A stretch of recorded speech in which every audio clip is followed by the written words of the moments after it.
اور ابھی 3 اور بڑے زلزلے آنے والے ہیں جس کی بشارت میرے آقا صلی اللہ علیہ وسلم نے فرمایا۔ دوستوں، پچھلے 1-1.5 سال سے فلسطین اور اسرائیل کے بیچ چھڑی ہوئی جنگ اب سماپت ہونے کی کگار پر ہے۔ اسی بیچ سعودی عرب یعنی کہ مدینہ المنورہ کے آس پاس کے ایریوں میں بہت زیادہ بارش اور باڑھ کے آثار، اس کے ساتھ ہی اب امریکہ کے لاس اینجلس کے جنگلوں میں لگی آگ نے اتنا وکرال روپ لے لیا ہے کہ بہت زیادہ نقصانات ہوئے ہیں، بہت زیادہ لوگوں کو پریشانیوں کا سامنا کرنا پڑ رہا ہے۔ اس کے بعد ہی ان سبھی چیزوں کو دیکھتے ہوئے شیر ہندوستان مفتی سلمان اظہری کا ایک بیان سامنے آیا ہے۔ انہوں نے ان سبھی کے متعلق کیا کہا ہے اور انہوں نے یہ بتایا ہے کہ ہمیں کیا کرنا چاہیے، توبہ استغفار کرتے رہنا چاہیے۔ اس کے ہی متعلق ایک بیان آپ کو سنائیں گے، ویڈیو کو آپ پورا ضرور دیکھیں۔ اور ابھی 3 اور بڑے زلزلے آنے والے ہیں جس کی بشارت میرے آقا صلی اللہ علیہ وسلم نے فرمایا۔ عرب کی سرزمین پر آئے گا، مشرق میں اور مغرب میں، یعنی ایک ایسٹ میں، ایک ویسٹ میں اور ایک عرب کی سرزمین۔ ایک قیامت سے پہلے 3 بہت بڑے زلزلے آنے والے ہیں جس میں لاکھوں لوگ دھس جائیں گے۔ زمین اتنی تیز پھٹے گی کہ ہزاروں کی نہیں، لاکھوں کی تعداد اس میں زمین میں چلی جائے گی۔ مشرق میں ہم لوگ بھی آتے ہیں، ویسٹرن میں دوسری کنٹریز ہیں، آپ کو پتہ یورپ وغیرہ، اور عرب ہے۔ اور ان زلزلوں کے متعلق جو فرمایا وہ قیامت سے قریب آنے والے ہیں، وہ بڑی نشانیوں میں سے ہیں۔ اور ان عذابات میں جو گرفتار ہو گئے، اللہ کی پناہ، اللہ کی پناہ، کوئی دنیا کی طاقت انہیں نہیں بچا پاتی، کوئی دنیا کی طاقت انہیں روک نہیں سکتی۔ اسی لیے آج میں یہ میسج دینا چاہ رہا تھا کہ کثرت سے استغفار میں لگ جائیں، جتنا زیادہ ہو سکے، صرف اپنے لیے نہیں، اپنے بھائیوں کے لیے۔ سورہ انفال 9 پارے میں اللہ تعالیٰ فرماتا ہے وَمَا كَانَ اللَّهُ لِيُعَذِّبَهُمْ وَأَنْتَ فِيهِمْ وَمَا كَانَ اللَّهُ مُعَذِّبَهُمْ وَهُمْ يَسْتَغْفِرُونَ۔ آیت ہے، اللہ فرماتا ہے اللہ اس قوم کو عذاب نہیں دے گا اس لیے کہ اے محبوب آپ ان کے بیچ میں ہیں۔ ایک ذریعہ یہ ہے۔ دوسری بات اللہ تعالیٰ قرآن میں فرماتا ہے وَمَا كَانَ اللَّهُ مُعَذِّبَهُمْ وَهُمْ يَسْتَغْفِرُونَ، اور اللہ ان کو اس وقت تک عذاب نہیں دے گا جب تک یہ استغفار کرتے رہیں گے، جب تک یہ استغفار کرتے رہیں گے۔ استغفار کیا ہے؟ استغفر اللہ ربی من کل ذنب واتوب الیہ، استغفر اللہ ربی من کل ذنب واتوب الیہ، استغفر اللہ ربی من کل ذنب واتوب الیہ۔ میرے عزیزو، کثرت سے استغفار کرو۔ اور اسی کو میں نے بہت پہلے کرونا کی جب ابتدائی حالات تھے اس وقت میں نے ایک اپنے چھوٹے سے میسج میں بیان میں نشر کیا تھا کہ اللہ کے حبیب صلی اللہ تعالیٰ علیہ وسلم نے ارشاد فرمایا یہ عذاب الہی کی نشانیاں ہیں، استغفار کرو، اور جب تک استغفار کرتے رہو گے اللہ اس عذاب میں مبتلا نہیں کرے گا۔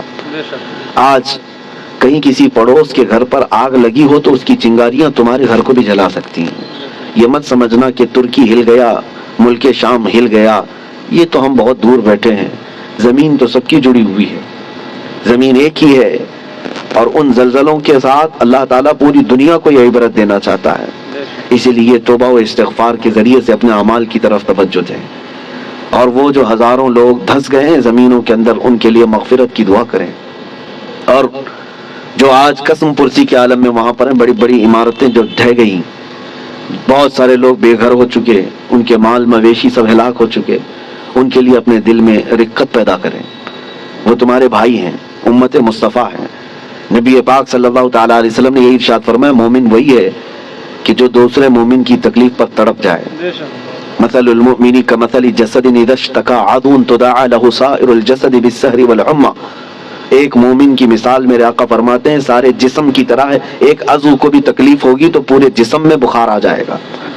آج ترکی اور سیریا ملک شام کے غم میں ہم شامل ہیں۔ آج ہمیں ان کے لیے استغفار بھی کرنی ہے، ہمیں ان کے لیے دعائیں مغفرت بھی کرنی ہے، ان کے لیے رحم کی بھیک اللہ کی بارگاہ میں مانگنی ہے۔ میرے عزیزو، تنہائی میں اللہ تعالیٰ کی بارگاہ میں روتے گڑ گڑاتے مانگے۔ یقین جانو کہ آج اپنے بھائیوں کے لیے دعا کرو گے تو کل تمہیں کوئی مصیبت آئے تو ساری دنیا تمہارے لیے بھی دعا کرے گی، اور اللہ تعالیٰ دوسرے مومنین کے دلوں میں تمہارے لیے رقت پیدا کرے گا، تمہارے لیے رحم پیدا کرے گا۔ ان غریبوں کے لیے، ان قسم پرسی کے عالم میں موجود لوگوں کے لیے دعا کریں۔ میں آج کی اس محفل میں بس اتنا ہی کہنا چاہتا تھا، اور آیت کریمہ پھر ریپیٹ کرتا ہوں۔ اللہ فرماتا ہے ظہر الفساد فی البر والبحر، فساد ظاہر ہو گیا خشکیوں میں اور سمندروں میں، بما کسبت ایدی الناس، وجہ کیا ہے؟ اس لیے کہ لوگوں کے ہاتھوں کی کمائی ہے، ان کے اپنے برے اعمال ہیں، ان کے گناہ ہیں، ان کے شامت اعمال ہے. لیذیقہم بعض الذی عملوا، اور اللہ فرماتا ہے یہ کیوں ان کے اوپر عذابات آئے؟ تاکہ ان کو چکھایا جائے جو کچھ یہ کرتے تھے. اور ان کو چکھانے کے بعد مقصد کیا ہے؟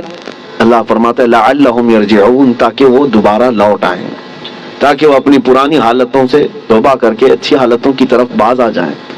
اللہ کریم ہم سب کو کہنے سننے سے زیادہ عمل کی توفیق عطا فرما. اے رب کریم تیرے عذابات سے ہماری حفاظت فرما. ہم تیری آزمائشوں کے قابل نہیں مولا، تیرے امتحان میں اتارے جانے کے قابل نہیں. اے رحمان اے رحیم ہم سب کو آئے ہوئے عذابات سے محفوظ فرما دے. اے کریم خدا تیرے رسول نے جو دعا کیا تھا تیرے دربار میں وہی دعا کرتا ہوں. اللہم انی اسألک من خیر ما سألک منہ نبیک سیدنا محمد صلی اللہ علیہ وسلم، اللہم انی اعوذ بک من شر ما استعاذک منہ نبیک سیدنا محمد صلی اللہ علیہ وسلم. اللہم ان اردت بعبادک فتنة فاقبضنا غیر مفتونین، فاقبضنا غیر مفتونین، فاقبضنا غیر مفتونین. اے اللہ اگر تو نے اپنے بندوں کے آزمائش کا ارادہ کر لیا ہے تو مولا ہمیں بغیر آزمائش کے اس دنیا سے اٹھا لے، ہمیں بغیر فتنوں میں مبتلا کیے تو اپنی بارگاہ میں بلا لے. اے اللہ ایمان کی سلامتی اور عزت کی سلامتی کے ساتھ دنیا سے ہمیں رخصتی عطا فرما. وصلی اللہ تعالی علی خیر خلق محمد وآلہ واصحابہ اجمعین برحمتک یا ارحم الراحمین. دوستو آپ نے ویڈیو پورا دیکھا. مفتی صاحب نے اس میں بتایا کہ قیامت کے عنقریب 3 ابھی بڑے زلزلے آنے باقی ہیں، اور یہ حالات جو چل رہے ہیں ان سبھی چیزوں کو دیکھتے ہوئے مفتی صاحب کا یہ بیان آپ نے سنا. آپ مفتی صاحب کے بیان کو متعلق کیا کہنا چاہیں گے ویڈیو کے بارے میں؟ تو آپ ویڈیو کمنٹ کر کے ضرور بتائیں. ویڈیو اچھا لگا ہو تو لائک کریں، کمنٹ کریں اور شیئر ضرور کریں.